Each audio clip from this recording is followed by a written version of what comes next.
մասնակցել մի խումբ քաղաքացիների ակցիային Դավիթ Մինասյանին ազատ արձակելու հետ կապված, ձեր ակնկալիքները գլխավոր դատախազությունից որն է, արդյոք ընդառաջ կգնա գլխավոր դատախազը այսքան քաղաքացիների խնդրանքից։ Տեսեք, Դավիթի դեպքը շատ յուրահատուկ է,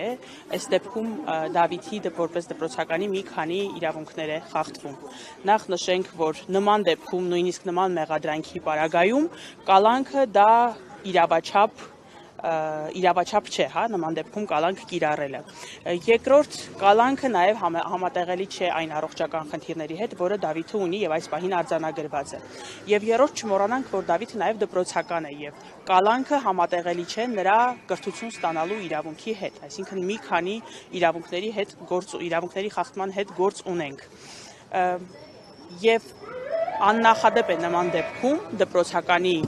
հանդեպ կալանք կիրառելը, հա, նույնիսկ ծանր հանցագործությունների դեպքում, երբ որ առաջին անգամն է լինում, մենք տեսնում ենք, որ ավելի մեղմ է, հա, դպրոցականների նկատմամբ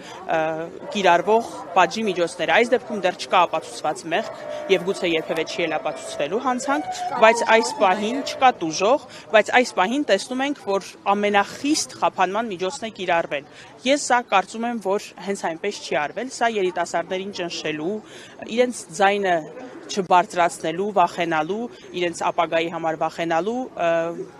սպառնալիք է, հա, որն օգտագործում են երիտասարդներին լռեցնելու համար։ Ես հուսով եմ, որ այն ամենից հետո ինչ անում են նրա դասընկերները, ընկերները, երիտասարդները էլ ավելի կբարձրացնեն իրենց ձայնը եւ կպահանջեն արդարություն Դավիթի համար։ Եվ գուցե այս հանրային ճնշման տակ իշխանությունները եւ գլխավոր դատախազը եւ արդարադատության համակարգը հասկանա, որ սխալ որոշում է կայացրել եւ գոնե մեկ քայլ հետ անի եւ իրավական առումով եւ մարդասիրական առումով այսպես շարունակվել չի կարող։ Հանրական չեն կարծում, որ սա ուղղակի վախի մթնոլորտ ավելի Հասարակական կազմակերպությունները նման դեպքերում կարող են իրենց ձայնը բարձրացնել, բողոքի կոչ անել, միջազգային կազմակերպություններին ներկայացնել իրավիճակը, որը արվում է, որպեսզի տեսնեն, որ հա ինչ է կատարվում, ինչ որ քաղաքական դրդապատճառով դպրոցականը այս պահին բանտարկված է, այսինքն այն ինչ կարող են անել, դա զեկույցներն է, տարբեր միջազգային հարթակներին դիմելն է, որը արվում է։